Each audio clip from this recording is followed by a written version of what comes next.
اے کملی میں لپٹنے والے،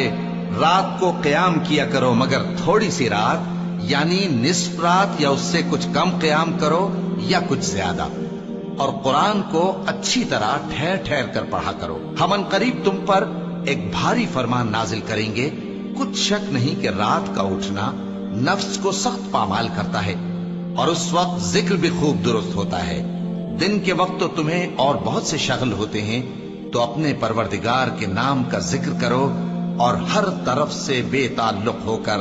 اسی کی طرف متوجہ ہو جاؤ۔ وہی مشرق اور مغرب کا مالک ہے، اس کے سوا کوئی معبود نہیں، تو اسی کو اپنا کارساز بناؤ۔ اور جو دل آزار باتیں یہ لوگ کہتے ہیں ان کو سہتے رہو، اور خوبصورتی سے ان سے کنارہ کش رہو، اور مجھے ان جھٹلانے والوں سے جو دولت مند ہیں سمجھ لینے دو،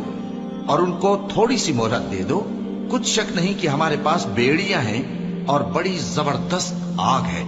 اور گلے میں اٹکنے والا کھانا ہے، اور درد دینے والا عذاب ہے۔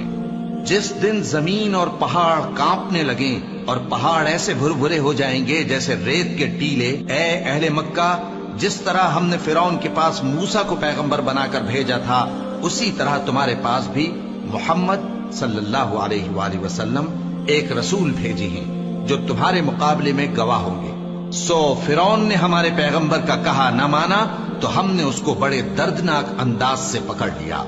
اگر تم بھی ان پیغمبر کو نہ مانو گے تو اس دن سے کس طرح بچو گے جو بچوں کو بوڑھا کر دے گا، جس سے آسمان پھٹ جائے گا۔